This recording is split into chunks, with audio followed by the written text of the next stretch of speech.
Nous évoquons avec notre invité deux sujets ce soir. Nous allons parler du Cameroun, la présidentielle du 8 octobre prochain. Est-ce qu'on se dirige vers un nouveau sacre de Paul Biya? Et puis nous irons aussi aux États-Unis où les juges et les procureurs de la Cour pénale internationale sont sous la menace de sanctions des Américains s'ils s'en prennent justement à des Américains. Et notre invité, c'est Maître Éric Emmanuel Sosa. Bonsoir, Maître Sosa. Bonsoir, Samuel Niaoui. On va commencer donc avec le Cameroun. 9 candidats, dont le sortant, Paul Biya, 85 ans, dont 35 au pouvoir, ont été retenus pour la présidentielle du 7 octobre prochain au Cameroun, selon une liste publiée depuis août dernier par Élections Cameroun et l'ECAM, l'organe chargé d'organiser ce scrutin. Alors, d'abord, Maître Sosa, quand vous voyez Paul Biya, 85 ans, qui d'abord n'est quasiment pas présent chez lui, mais qui brigue un nouveau mandat, est-ce que c'est un peu l'image de cette Afrique, de ces dirigeants africains qui veulent continuer par s'accrocher au pouvoir malgré tout? Oui, c'est l'image pathétique de dirigeants africains qui confirment la caricature qu'on avait présenté de l'Afrique en général pendant un temps, et Dieu merci quand même, cette image se raréfie parce que on en a de moins en moins. Oui. Ils sont en train de périmer, hein, c'est une espèce, on va dire, en voie de disparition, qu'on espère disparition définitive et massive, parce que bon, il y a quelques reliquats qui restent de cette période qui date du siècle dernier. C'est complètement anachronique. Le monde a évolué, l'Afrique aussi évolue, mais certains dirigeants n'évoluent pas. Bon, Paul Biya est emblématique, et l'Afrique centrale en général constitue le vestige, vous voyez, le vestige, on va dire, finissant hein, de ce genre de gouvernance, bon, qui est complètement daté. Et on ne m'expliquera pas, enfin, que dans un pays comme le Cameroun, qui foisonne de talents, mais dans tous les domaines, il ne se trouve pas de Camerounais plus apte que Paul Biya à faire un peu mieux que ce qu'il fait, ou à tout au moins à préserver les acquis de ce qu'il a pu produire. Donc bon, si lui-même, après 35 ans, n'a pas pu se trouver des héritiers, c'est qu'il y a un problème. Alors, le paradoxe, c'est aussi que quand on interroge la plupart des Camerounais, par rapport aux 8 autres candidats, tous ne jurent quasiment que par Paul Biya. Qui sont les Camerounais qu'on interroge? Écoutez, moi je me suis toujours méfié des sondages, parce que vous voyez, les sondages, ça, il y a à boire et à manger, hein. On va dire, on a pris un échantillon de 1000. Tout dépend où vous avez pris les échantillons de 1000. Donc vous pouvez avoir un résultat complètement différent selon le lieu géographique où vous avez fait le prélèvement. Donc non, il n'est pas certain que les Camerounais, enfin en majorité, ne jurent que par Paul Biya. Peut-être aussi il y a le déficit de l'offre, de l'offre politique alternative. C'est peut-être là aussi où se trouve le problème.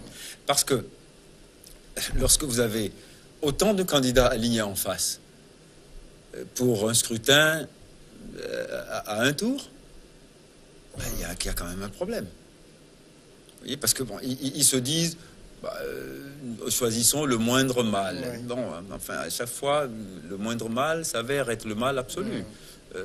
Bon, mais là, c'est comme ça. Mais qu'est-ce que Paul Biya peut encore proposer aux Camerounais qu'il n'a pas eu le temps de leur proposer et de réaliser en 35 ans? Paul Biya lui-même, pour annoncer sa candidature, avait dit qu'il a écouté les appels pressants et incessants lui demandant de se représenter. Les appels pressants et incessants de qui? Des Camerounais. Mais voilà, alors de quel Camerounais? Il est sourd aux appels pressants et incessants des Camerounais qui demandent à ce qu'ils partent, qui disent, mais écoutez, ça suffit. Déjà, quand vous venez au Cameroun, vous venez en visite officielle à chaque fois. Parce que vous résidez tellement en dehors du pays que quand vous venez, on a l'impression que vous venez en visite officielle. Bon, où c'est l'endroit où vous venez passer vos vacances. Alors bon, vacances du pouvoir la plupart du temps, bon, ça pose quand même des problèmes. Donc, vous voyez, on a là épuisé même toute la veine caricaturale. Dans le cas Paul Biya. Mais à côté, il a un voisin, hein, Sassou Denis. Il n'est pas mieux. Bon, sauf que lui a eu quand même cet intermède où on a eu l'Issouba, mais il est revenu en force et depuis, il s'y colle comme du Chatterton. Vous voyez, donc bon, là aussi c'est pareil. En dehors de lui, point de salut. On a fait des élections à huis clos, avec des résultats proclamés à huis clos aussi, qui l'ont proclamé gagnant, sans que personne ne puisse dire quoi que ce soit. Ses adversaires les plus crédibles se sont retrouvés en prison parce qu'on leur a trouvé des choses. Vous voyez, c'est bienvenu au Gondwana. Mais dans le contexte camerounais d'aujourd'hui, Paul Biya est parti pour empiler pour la 7e fois. Là, le boulevard est pavé. Hein. Oui, attendez. Vous voyez, le problème n'est pas tant l'efficacité machiavélique de ces dictateurs. Le problème, c'est plutôt l'inefficacité pathologique de leurs opposants. Parce que, franchement, non, on ne peut... Le même problème va se poser en RDC.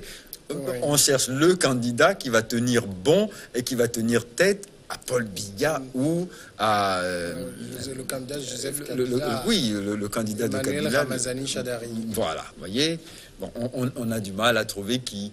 Donc, c'est ce que je dis. Si l'offre n'est pas très attrayante... Est-ce que c'est quand même la faute à cette opposition quand on sait que pour le cadre du Cameroun, Paul Biya au pouvoir depuis 35 ans a eu le temps d'étendre ses tentacules dans toutes les zones du pays? C'est difficile de l'y déloger. Attendez. Mais tout pouvoir a comme penchant naturel de se donner les moyens de son enracinement. Mais là n'est plus le problème. Moi, je ne parle même pas de la personne de Paul Biya, parce qu'il faut dépersonnaliser la chose. Au sein de son parti et du système, on pouvait trouver quand même, on va dire, de plus jeunes perdreaux, quoi. Hein, mais là, apparemment, il n'y en a pas. Et tous sont alignés derrière pour dire non, hors de lui, point de salut. Bon, et ce sont ses propres partisans qui font le coup. Alors, bon, si vous voulez, ça veut dire que au sein du parti, il n'y a pas tellement de liberté de penser pour pouvoir suggérer autre chose. Alors, dans le Cameroun d'aujourd'hui, quand même, celui qui fait... Enfin, il y a deux qui font office de challenger. C'est Joshua aussi, du SDF, et puis il y a Keremouna. Mais Joshua aussi est aussi considéré un peu trop comme le candidat des anglophones. Oui, on a en plus ce problème, vous voyez, on va dire, de velléité sécessionniste des anglophones. Alors, il n'a pas réussi à consolider l'unification du Cameroun. Ça, aujourd'hui, disons, à la fin quasi fin de son règne, parce que bon, si Paul Biya accomplit totalement ce 7e mandat, déjà, ce serait une performance exceptionnelle médicalement. Hein. Bon, parce que, si vous voulez, il va pas défier l'expérience de vie jusqu'à... faire pâlir d'envie Mathusalem, quoi. Non, c'est pas possible. Vous voyez? Donc, c'est là le problème. Il faut quand même que, à un moment donné, il y a une fin. Et si cette fin était naturelle, qui, pour la suite, même à l'intérieur du système, on ne sait pas qui est le possible héritier du trône. C'est là tout le problème, parce que là, pour le coup, ça augure de difficultés considérables à l'avenir. Et ça ne prépare rien de bon. C'est plutôt à ce niveau-là que les inquiétudes se justifient, pas parce que c'est Paul Biya. Bon, après tout, pourquoi pas? D'accord. On va changer maintenant de sujet. On évoque maintenant le second sujet, c'est les États-Unis. Les États-Unis ont menacé lundi de sanctions les juges et procureurs de la Cour pénale internationale s'ils s'en prennent à des Américains, à Israël ou à d'autres alliés de Washington Nous allons interdire à ces juges et procureurs l'entrée aux États-Unis. Nous allons prendre des sanctions contre leurs avoirs dans le système financier américain et nous allons engager des poursuites contre eux dans notre système judiciaire, a mis en garde le conseiller sécurité de la Maison-Blanche, John Bolton, dans une attaque sans précédent contre la CPI. Mais tout ça, faut-il en rire ou en pleurer? Écoutez, les deux à la fois, mon ami. Les deux, parce que c'est de ridicule achevé. Ils vont lancer des poursuites contre sur quelle base juridique? Un juge qui poursuit quelqu'un pour une infraction qualifiée, d'après les lois qui justifient sa compétence, on va lancer contre lui quelle poursuite judiciaire? Qui? Vous voyez, et cette histoire de la CPI, on en a parlé plusieurs fois. Là, ce qui est drôle, c'est que ce sont les États-Unis qui en parlent. Mais quelqu'un comme Nkurunziza disait à peu près la même chose, sur un ton moins arrogant. On a dit, ben oui, bon, c'est Nkurunziza. Bon, quand Jacob Zuma a voulu aussi, à un moment donné, a menacé de se retirer du protocole de Rome, on a dit, ouais, bon, c'est Jacob Zuma, c'est pour échapper à la justice, etc. Et puis à un moment donné, on se souvient aussi qu'un certain Yahya Jammeh avait également proféré les mêmes menaces. On a dit, ouais, bon, c'est Gambie, bon, ça représente rien. Mais la CPI pose problème. C'est vrai, mais sauf que, si vous voulez, ceux qui, là aujourd'hui, bon, non seulement ils ne sont pas signataires du protocole, bon, c'est pas un État membre, il n'a pas ratifié, mais on se rend compte que là, ici, vous voyez, quand on dit que c'est un instrument politique, je vous mets au défi. Et je prends le pari qu'il ne se passera rien. Parce que les juges de la CPI, je dis, chiche, qu'ils aient le courage d'aller jusqu'au bout. C'est là toute la question. Ah oui, qu'ils aient le courage d'aller jusqu'au bout et qu'ils fassent la guigne. C'est vrai que ces juges ont réagi et ont dit qu'ils ne sont nullement inquiétés par les menaces. Mais dans le fond, les États-Unis sont aussi un gros financier. Eh bien, c'est bien ce que je dis. De la CPI. Bah, ils peuvent couper les vivres. Mais bon, la CPI survivra quand même parce qu'il a des soutiens qui sont assez solvables.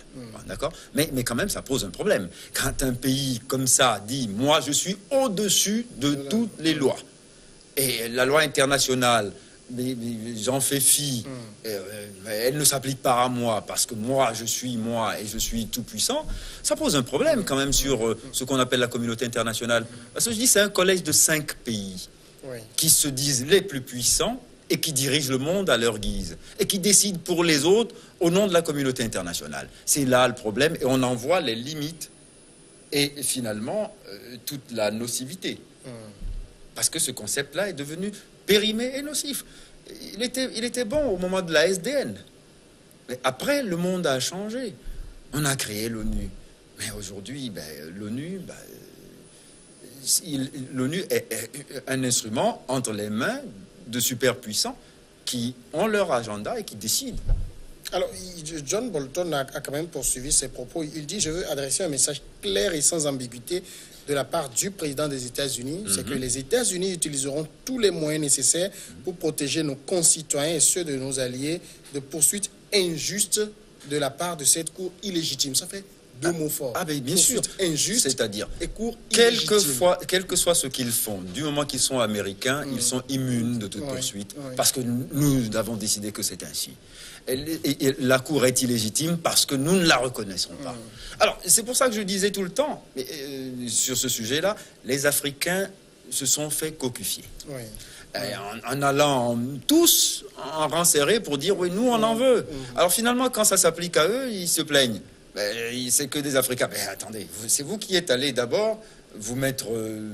attendez, c'est là le problème. Hein. C'est quelqu'un est violeur. Je lui mets ma fille dans son appareil le plus attrayant dans le lit et je viens me plaindre qu'il l'a violée. Non, il fera que ça. C'est ça ce que nous faisons tout le temps. Et finalement, vous voyez, ça délégitime même notre action sur la scène internationale parce qu'on se demande si on a conscience de la portée de ce que nous faisons. Mon ami, je vous le dis à chaque fois, si un citoyen français ou hollandais commet un crime ici au Togo, vous allez voir qu'on va vous dire, mais attendez, non, on le réclame pour nous, parce que bon, la justice chez nous, elle est meilleure. S'il y a une victime d'un crime ou d'un délit au Togo, d'une nationalité quelconque d'un pays occidental, on va venir vous dire qu'on va dépêcher des juges d'instruction pour venir faire l'enquête à la place de nos juges.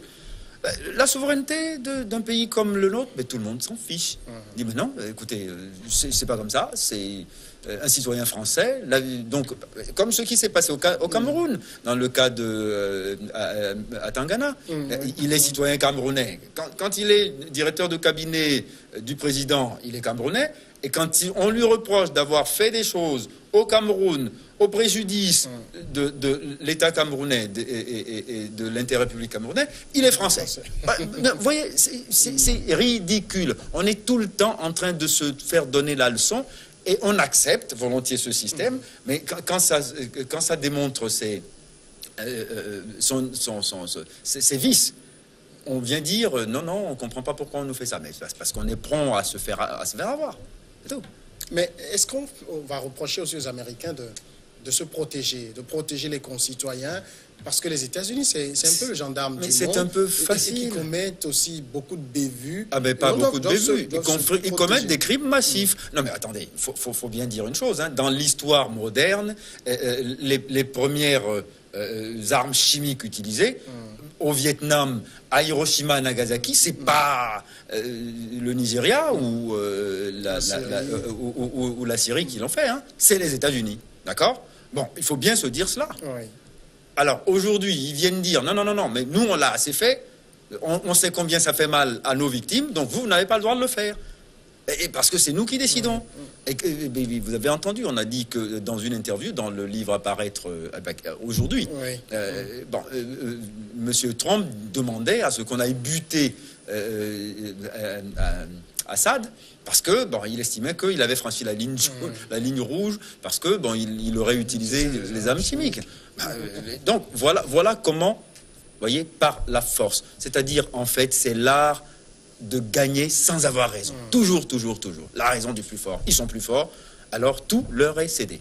Mais cette position aujourd'hui que prennent les États-Unis, est-ce que c'est pas aussi un argument qui est donné aux États africains? À eux de s'en saisir pour en faire justement désormais un argument de défense.